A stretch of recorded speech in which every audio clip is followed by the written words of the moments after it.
I'm Isla. Now we're going to talk about some crazy stuff we've been doing on the internet for the last year. Yeah, take a seat, everybody. I also feel like this is like a kind of a Viva la Revolution, like if you were there moment.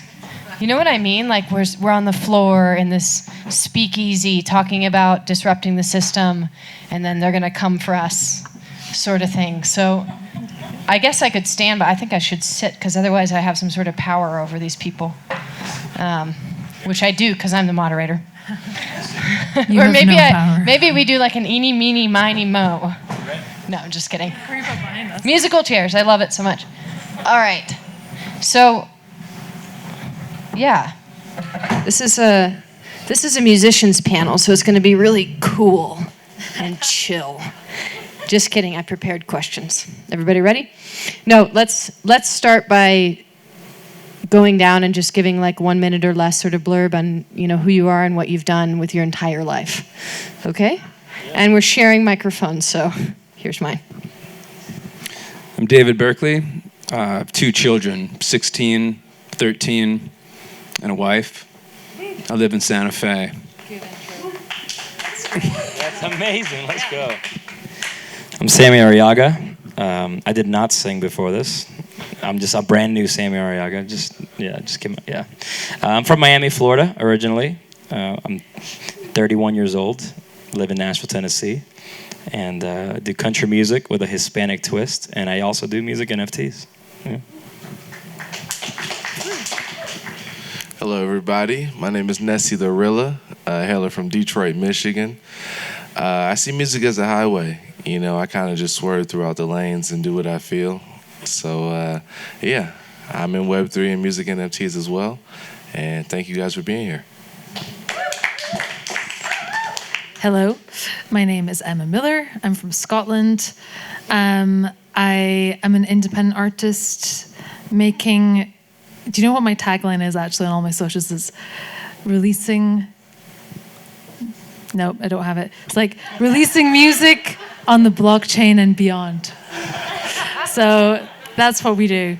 And I've been traveling the world with like so many people on the stage for the last year and a half. So we've really been on this very intimate experience together, learning about Web3, learning about artist empowerment. And yeah, I'm here from wee Edinburgh all the way to Santa Fe, so I'm having the best time. Yeah. Alabama. Thank you. Oh, that was so brief. Sometimes people just want to talk about themselves forever, especially musicians. So I really appreciate that. I really did put some thought into the questions that I'm going to ask because a lot of times some of us have done a lot of events together. A lot of times when you go to something like this, the people on stage forget that there may be someone, or in this case, like many people in the audience, who don't know anything about what we're talking about. And it's like trying to, exactly, that's why you're here. It's like trying to describe, the granular details of how you're going to do the interior design of a house when you don't even know what like a foundation is, or, there's no sort of plan. So I'm going to try to oscillate between foundation and details. And my hope as a moderator is that you walk away with some morsels that really stick and give you some context for what we've all been working on, not just in Web3, but as musicians. I think a lot of people maybe don't quite understand the reality of the music business and how messed up it is, and how the music business is a reflection of many industries, right? So, with that being said, who do I want to put in the hot seat first? Emma, I actually want to ask you a question specifically. Yes. And feel free to give context on who you are as a musician if you feel like it's necessary. But this is something I think about a lot. You've released a lot of music in your life in a lot of ways. You put out singles and EPs. You're a European artist. I mean, you've done things we probably don't even see on the internet because you've been a musician for so long. I want to know, and I want you to tell people, how did it feel to release your first piece of music as an NFT in comparison to releasing it on Spotify or platforms that we're used to? Yeah, so different. So I came into the Web3 blockchain NFT space, whatever you're going to call it, via social audio. So Twitter, I still cannot bring myself to call it X. It's the worst name in the world. But Twitter has a social audio feature of these digital rooms called Spaces, and I was invited into one of them a year and a half ago by another musician called Josh Savage, and started performing my music in front of people, like in these magical rooms for the first time. So instead of on social media where it's just passive, people just see an old video, they might like it, they might pass by, they were in real time hearing me talk. So already such a different experience of that intimacy that you create. I'm now better actually from just feeling more authentic and like more confident in who I am. But a year ago, me on social media or having to market, which is what you have to do if you're an independent musician, was not a thing. So the joy of coming onto a digital room and being able to just speak, not have to curate an image or curate a narrative about myself, was the game changer. So I worked up to releasing a tiny release of just 10 collectibles, 10 NFTs. And the whole building up to that was I already knew the 10 individuals who were going to collect those pieces. They'd listen to me on Spaces, on these like digital like audio rooms. We'd had like interactions just through like social media. So there was this like big, like a very organic, gentle build up to what felt like a significant first step for me, and wildly different to my traditional Web 2 releases.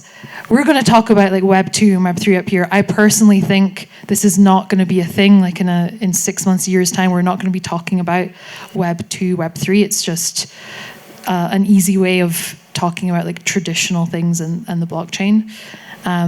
But yeah, very anticlimactic when you're for me releasing traditionally. You've got no idea who your listeners are on Spotify. You can't name them. They might not find you. So just having the connection with 10 individuals felt like genuine, real relationships where there was this exchange happening, such a fundamental difference. And we talk about this a lot. It was like a return to this grassroots movement of, we've genuinely thrown this word around, but like Woodstock days, it sounds so like romanticized, where like it's like a leveler between artists and fans or listeners or like friends, whatever term we're using. So that was my long-winded answer of being like fundamentally more fulfilling and just epically different from my experience before that. And just with 10 people versus the global audience you're maybe releasing to with a traditional release. I love that. I was going to almost follow up with a question saying, can you name one person who I listens can name to all music? of them, yeah. No, who listens to your music on Spotify? Oh. No. I was going to say my mom as a joke. My mom doesn't listen to me on Spotify. Other than friends and family. I mean, think about that. You've released a lot of music on Spotify. You have a lot of people who listen to you on Spotify, and you can't name one person. There's a problem with that. Good example. Anyway, I'm just the moderator. Okay. Sammy, I'm going to ask you this question because I think it flows nicely. And for those, I really appreciated the short introductions, but just to hype up these people because I know them. Sammy's a wildly successful musician and especially Web3 and NFT artist. I think one of the top-selling music NFT artists in the world. Woo! Yeah. Thanks. Obviously, it's not all about sales, but if anyone that has sold a lot, especially in music, it's an indication of them literally being a pioneer because there's barely any people doing this. So whatever, and I speak for myself too because I started a little bit later than Sammy, whatever people end up doing with music NFTs is as a direct result of what he did with no reference point. So I'm just going to give you that. And that's why I'm going to ask you a serious question, which is that, what do you think are the value propositions of interacting with artists that are in Web3? Why would someone want to interact with you? And I guess put more simply, why buy a music NFT as opposed to supporting in some other way? Yeah, it's a really good question. And I'll just kind of throw myself back to October 2021 when I was just discovering the technology. deep inside, I've always been kind of like a tech nerd. I love new technology. I love just knowing what's next, and I'm kind of a futurist at heart. And a friend of mine from back home who had already been involved in the space, collecting crypto, and he was already part of a few and a PFP profile picture communities. He told me that every time that he would be involved in these digital spaces, it would remind him of me, because my fan base in country music, it's not as big as some of the other major label artists, but they're very loyal. They're very tight knit. They're very they always show up, right? They're always posting about the music, always saying this is gonna work, right? Because my sound's not like everybody else's. I'm a Hispanic in country music, so it's a little more unique, a little different. But so everybody's very tight-knit and loyal and loving. And so he's like, I think you should really look into this. I think you should adopt this technology, because I think your people, the people that listen to your music, would really be into this, new technology and adopt it really quickly. And so I very instantly saw it as an opportunity to almost reshape and restructure the way that I do music, and almost treat myself and my journey as a startup, like a small company, right? And I've never seen my music from a business standpoint. It's always been very artistic. I kind of, I like to keep things that way, and it still is. But at the end of the day, they call it the music business for a reason, right? And so I'm like, okay, this is a cool opportunity to say, you can now take a chance on me, literally, by collecting my music NFTs early on in the early days of my career. Because if you really do believe that this rocket can go past the moon, these assets that are priced, at the beginning, for about $50, $100, in God's name, in a few years, who knows what it can be? I don't make any promises, because that's not financial advice. But I let them know that this is an opportunity of that they can take, right? And they also, in the process, receive perks and benefits, which is actually something that at the beginning I wasn't planning on implementing. I was just planning on making a digital asset with any media that I was able to come up with, video or music or whatever it is. And so I treated my first drop as a single art with music, and it was going to be just that. And then my buddy who actually introduced me to NFTs goes, you ain't dropping it yet. I got an idea for you. You're gonna make those NFTs, you're gonna change them up. You're gonna add one that's red, one that's blue, one that's green, one that's yellow, and one that's purple. And then you're gonna make them collect them all, like Pokemon. And when they collect them all, they unlock X. And it's a fun experience for them, because they can now say, I did that.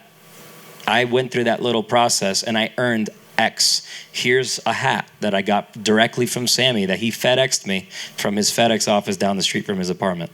And those are little things, those little fragments, those little moments, for other people mean the world, and I'll never take that for granted. And so that was the first drop that I did. I just took a chance and, adopted this technology, wrote a song that was lyrically and melodically inspired by my early days in Web3 and just the blockchain in general. And it turned into a life-changing moment for me. And, we've fostered, I say we because we share a lot of the same holders and a lot of the same supporters of community members that understand this technology, understand what it means to place an early bet on a creator. I'm not even gonna say musician, on a creator.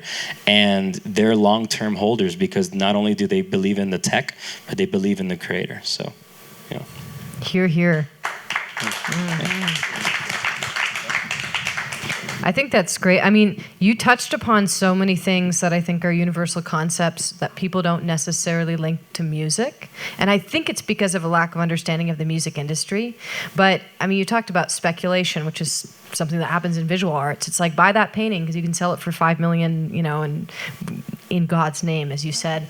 Or the idea of investing in an artist early, or providing systems to collect and unlock and tokenize. Like, none of those things are new. There's nothing new under the sun, but none of them have been properly applied to music, which I think is insane, because music is the portal to everything in our lives.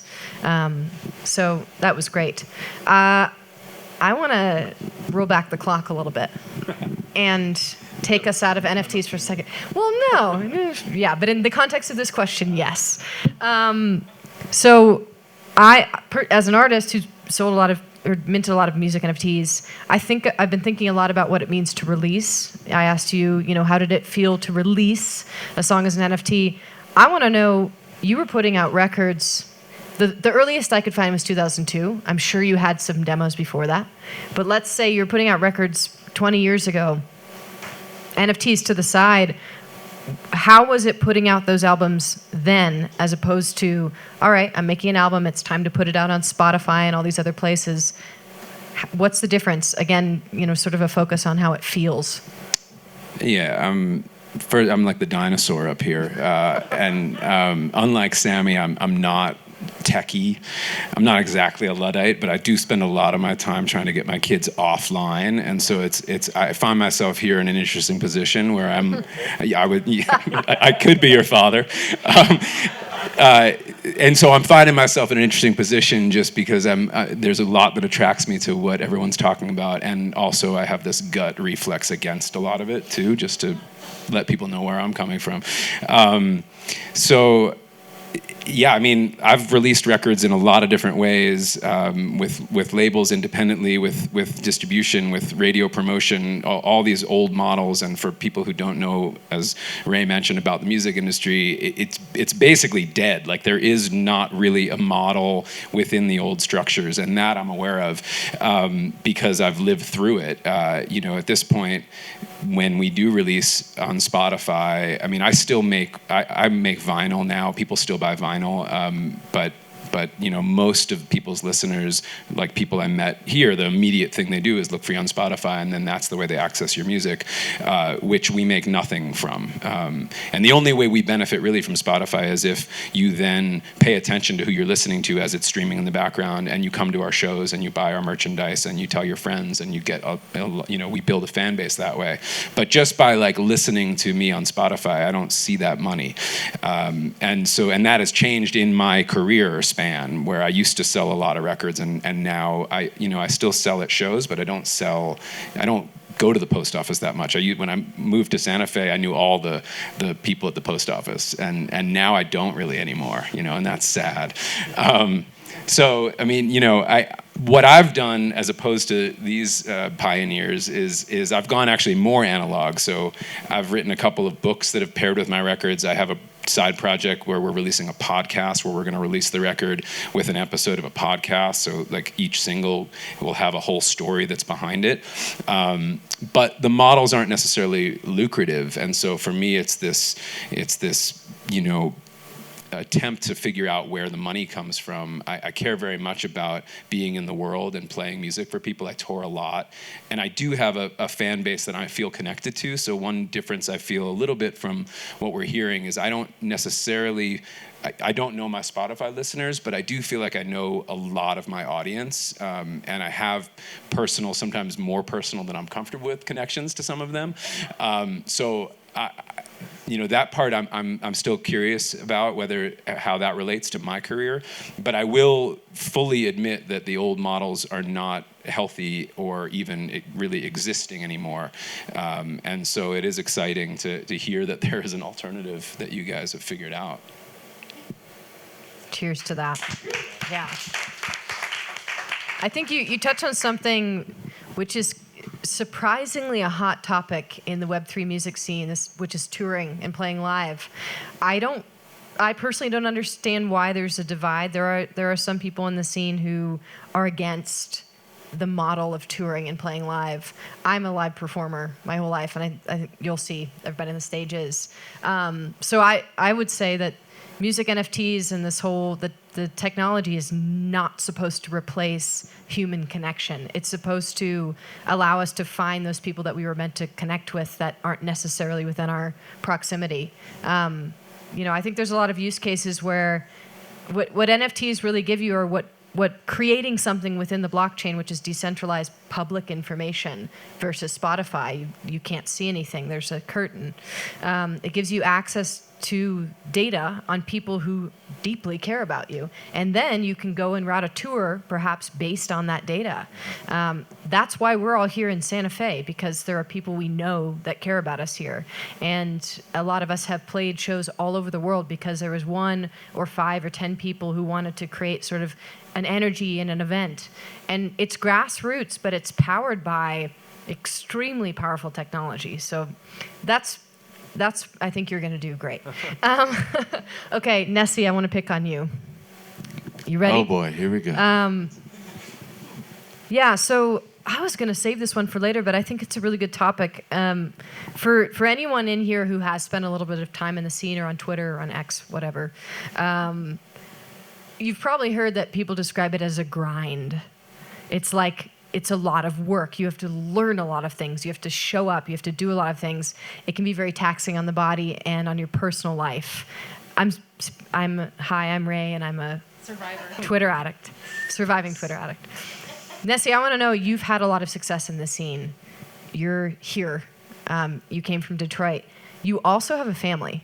You have twin girls. And a boy and a girl. Excuse me. A boy and a girl. You have twins. I knew you had twins. How has it been grinding and showing up and being successful and being an independent musician while also being a great dad?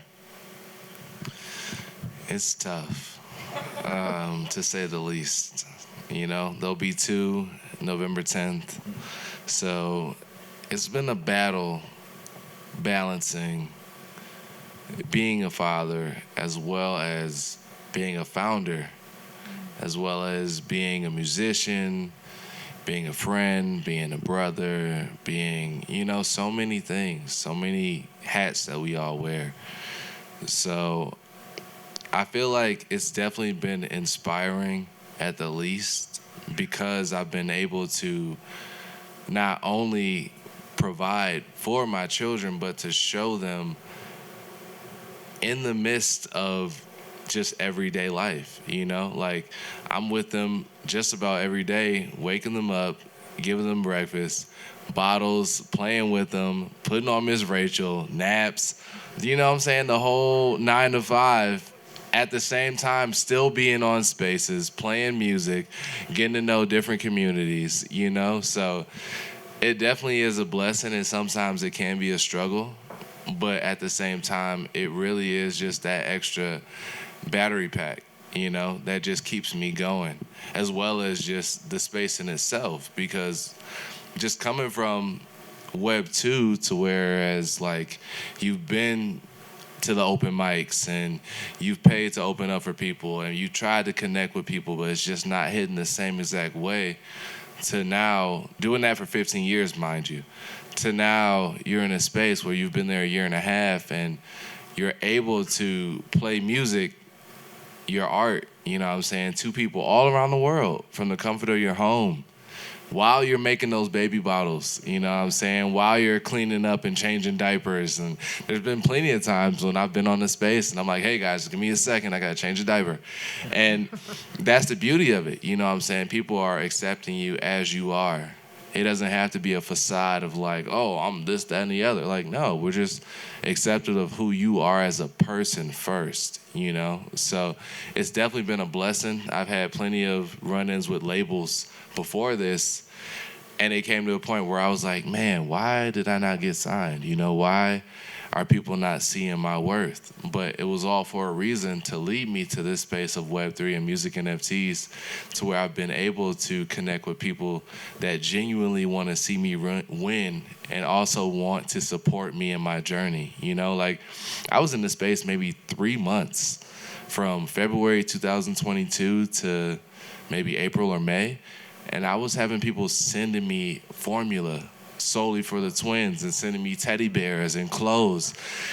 I hadn't dropped a music NFT at the time. I was just going around playing my music in the spaces, but it was just because they connected with me that much and they wanted to support me that much that they reached out, they supported me. So it's just things like that. That's just like, this space is totally worth it, and everything happens for a reason. So I'm honored and humbled to be able to be in a space like this,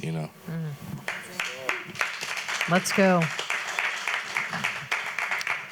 I think you're touching on something so important that we can't hit home enough. And I think as musicians, as people, like as artists, expressors, whatever, maybe it's our job and all of this is to do this. But NFTs and Web3 and blockchain and all these words are actually making us more human.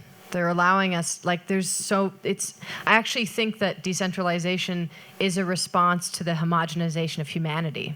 The way that we've interacted with each other unknowingly for so long, with the status quo, is kind of unhuman. Like scroll, right? We're not even making decisions anymore. So it's not like the response to technology like that is saying, no more technology, let's go to a commune, although for some people it might be. It's, all right, we built these things, we have these great weapons, let's try to use them correctly to bring back our humanity. So yeah, I think you did a great job of highlighting that, and hopefully events like this can trickle out to, sort of fighting what the mainstream media does, talking about NFTs, that it's not scams and creeps on the internet and all these things you've seen. There's a lot of bad stuff. Anyway, I think this goes nicely into another question I had for Emma, which, is a lot of us, we're not as young as we say. I don't know how old you are, but we've all been doing this for a long time too, like 10, 15, 20 years of music career. And we've seen ups and downs. Emma, I know that at one point you were considering a dual career in counseling and music, or maybe even just focusing on counseling and not doing music because it's so hard. I mean, you lived in London, you studied music, you did everything right? And still it was really difficult. But the abundance of Web3 allowed you to leave the counseling to the side and do music full time. You're doing music full time right now. That's a big deal. It's really hard to do.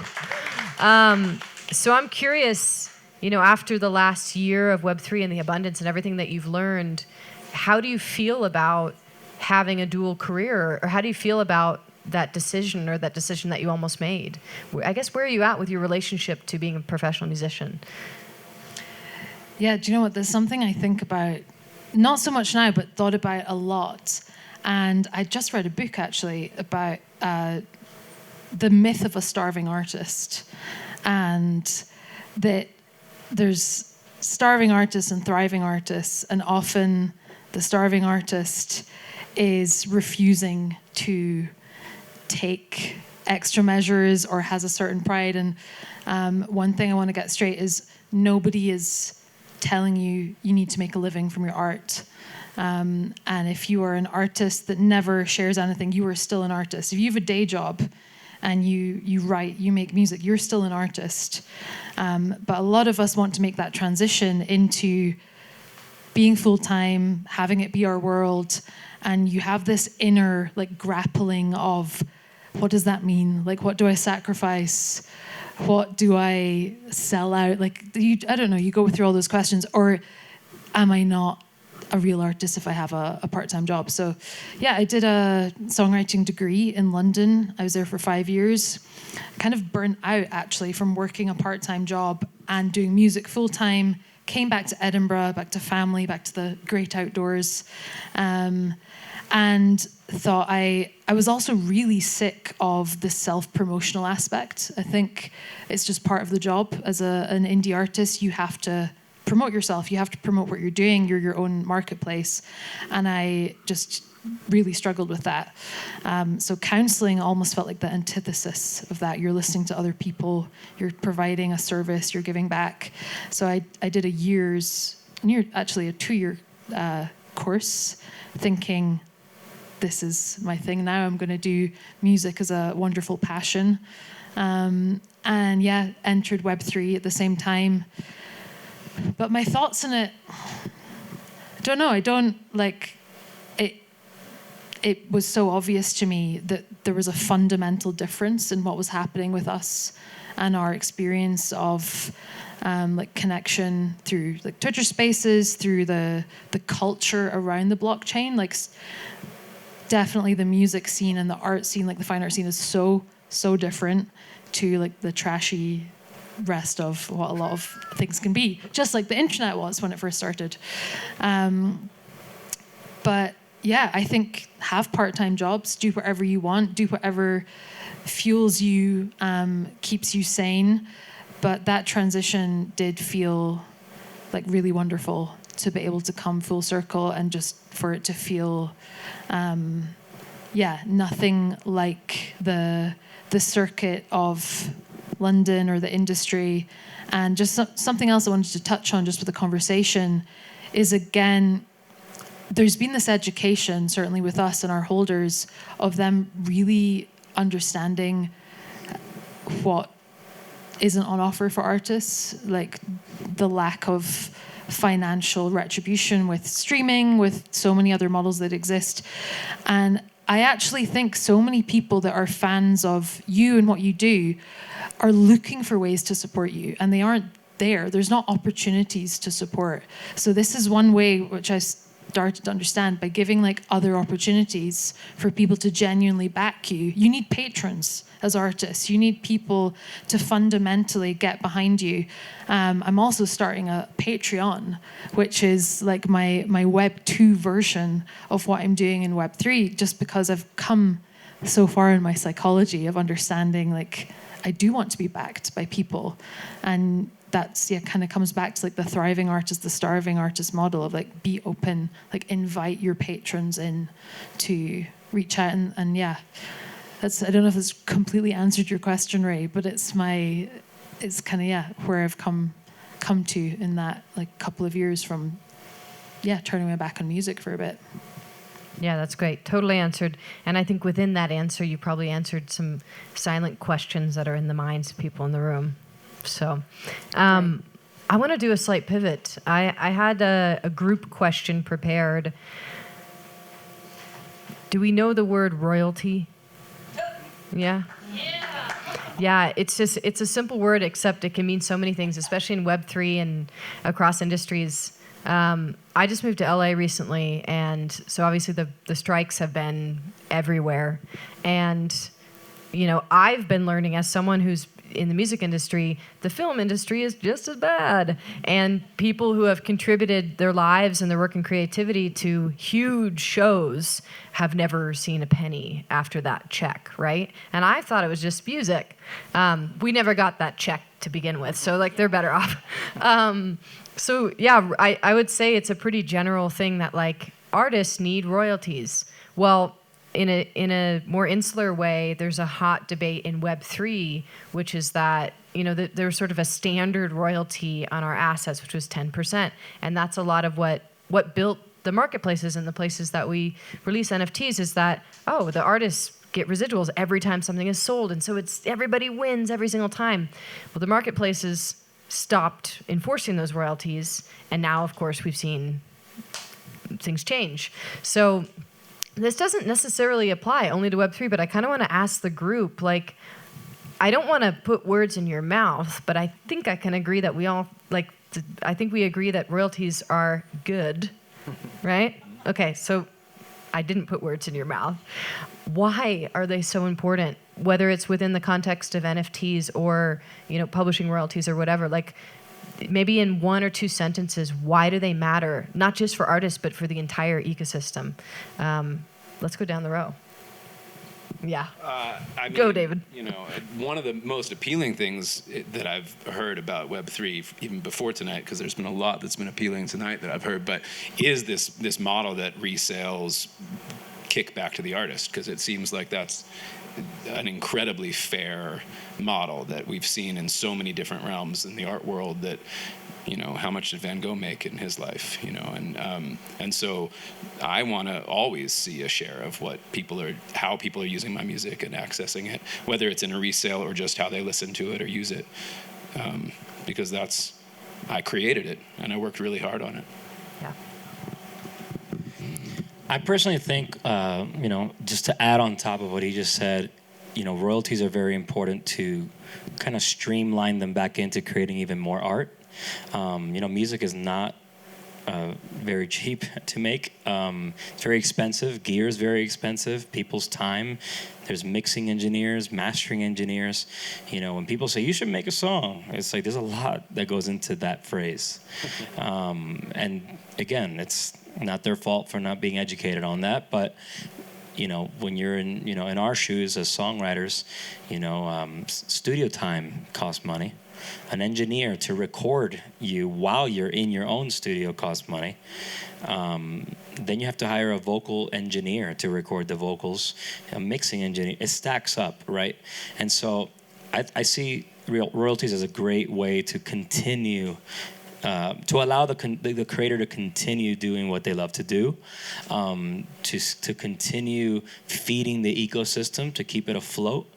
And in our case, we have, I have a larger NFT collection. So does Ray, Emma as well. She just launched hers. Nessy just launched his. Let's give him a round of applause. Let's go. And one very important thing about royalties in our situation is that we promise a lot of things, merchandise and free performances and Zoom concerts and stuff like that. All stuff that takes time and resources, and royalties allow us to continue to provide and continue to reward our holders and our biggest supporters. So that's pretty much it. Yeah, I don't really know how much more I can add to that because they pretty much summed it up, But it's like, if you support us by getting a song for, let's say, $100, right? And then we do our thing to whereas later on you're able to sell that music NFT for $10,000, then wouldn't you want to help support that artist that you supported in the beginning, you know what I'm saying, with the residuals so that they can, like Sammy said, continue to invest into themselves and invest into that song that you hold, you know what I'm saying? So it's kind of like a no-brainer. Like, without royalties, we can't really survive as much on the collections that we have versus having to drop new collections and new albums. And, we really want to service and provide for the holders and the supporters of that first collection that we dropped. So that way we don't have to keep dropping new things, So definitely agree with what those two said. Yeah, just very briefly, totally what Nessy was saying there of the reason most likely things grow and become better is because of your work. Like, the grind that you're doing in between has contributed massively. And just culturally for a second, the idea of providing royalties for artists, I think sets a tone culturally of how we value the arts. So again, coming back to the Web3 movement, there's this fundamental shift in favor of the artists, and the people gathering around us are so pro arts, music, film, fine art, and going against the kind of vapidness and disconnection that's happened over the last decade or 2 decades. So I think culturally it sets a tone, providing a royalty of whatever size to artists in general. Hear, hear. I love it. This makes me want to ask a follow-up question, kind of a little more Web3 focused, but you may be able to answer this too. Actually, this is a lightning round. Who is in charge of selling your music NFTs? Us? At the moment, we are. Yourself, right. Who is in charge of making sure that your music NFTs maintain a certain value? You are. So wouldn't it make sense that the head of business development for a project should be financially incentivized for doing business development? Right. It's the same thing outside of Web3 as well. If you create something, I think the expectation is that, oh, well, you created it, so you should be an ambassador for it till the day that you die. Well, if you have to pay rent, you have to move on from that thing, right? You have to. So I think that's something that we don't acknowledge, like, point blank, that we are business developers, we're marketeers, we're technologists, we're all these things we didn't necessarily sign up to be, and not just in Web3. if you're using social media, if you're touring, you have an incredible skill set that isn't being valued in addition to the music itself. So it actually is financially smart for the people who have fiscally invested in musicians to kick them back indefinitely so that they can be the face of that project and continue its growth. Anyway, again, just a moderator, but I am. I mean, can I add to what you just said? I mean, Please. This is a conversation. Yeah, like we've seen it in the past few months, if not the past year.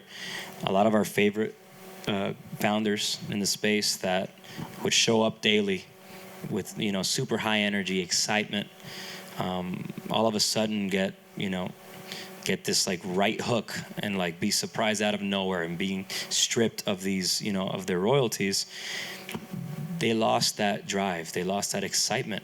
It's like they're defeated, right? Because they know deep inside that everything that they had planned over the next, who knows, 3, 5, 10 years, they can't execute on that anymore because, they started seeing, their transaction history at the end of the week.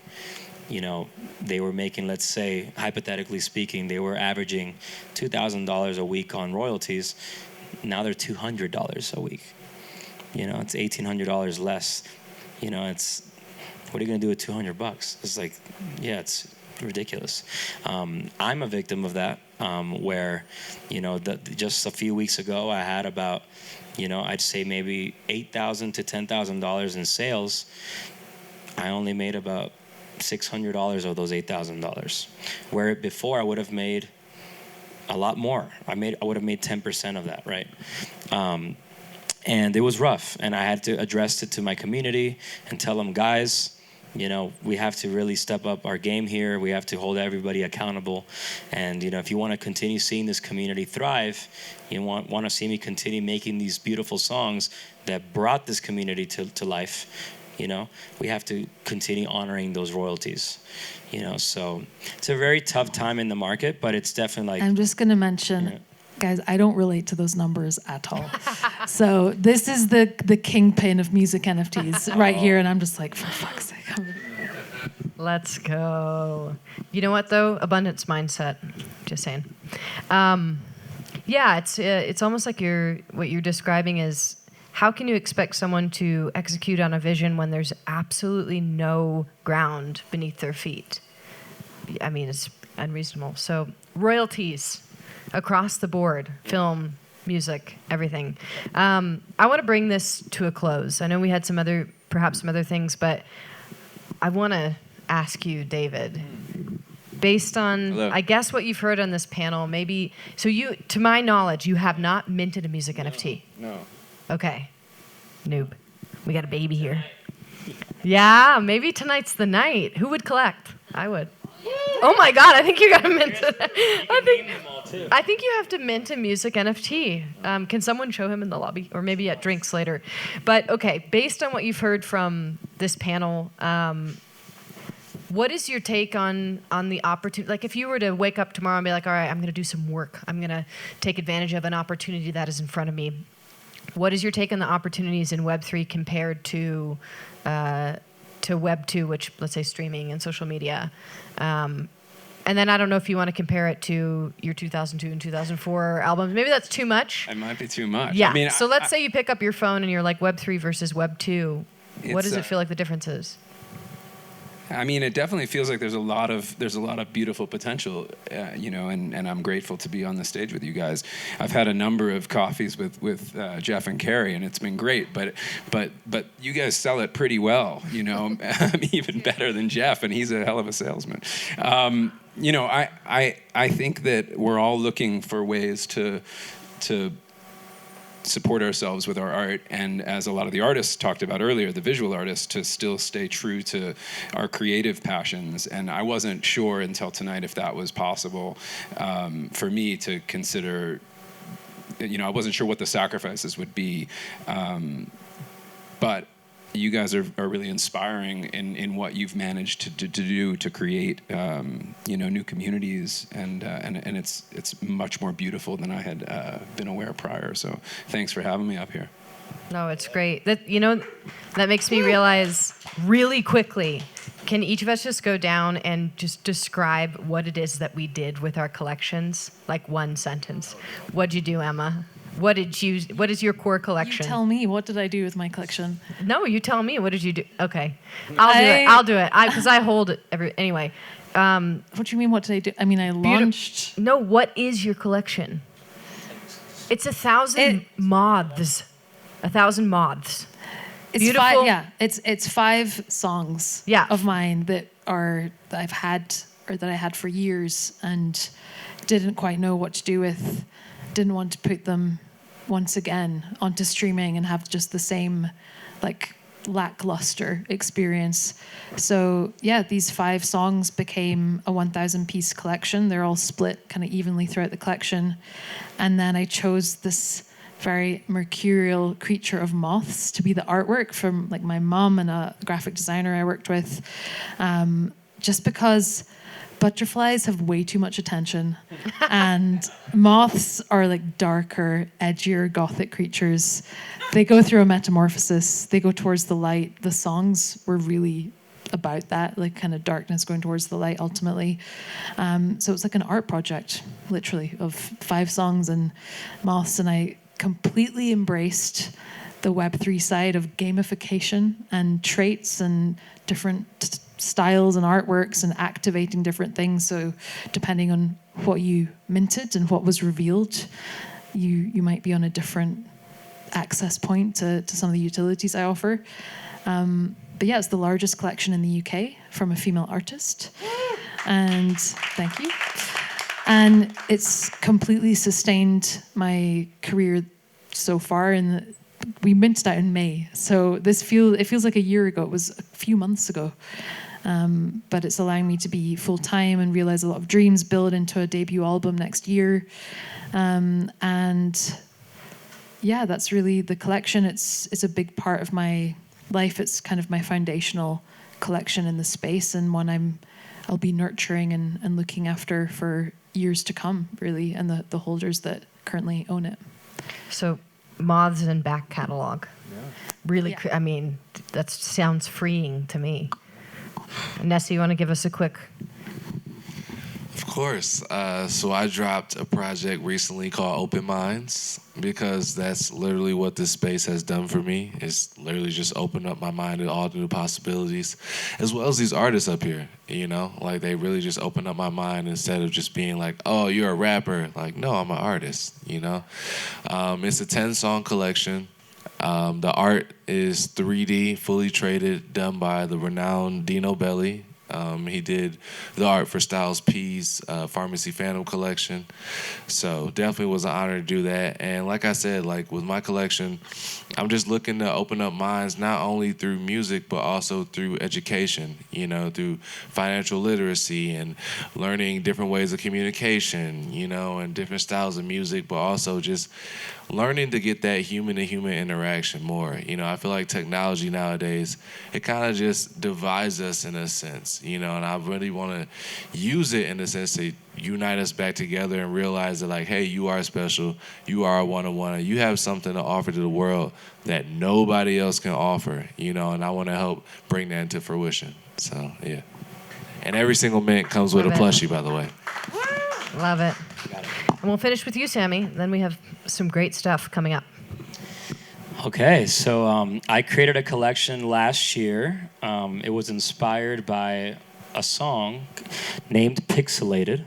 I actually wanted to write another love song that kind of followed up my first release on the blockchain that was called Meta Girl, about falling in love with a girl in the metaverse. And that song, yeah, it absolutely changed my life. And so I wanted to kind of continue the story, you know, of that digital love. And so I created a song called Pixelated in Nashville.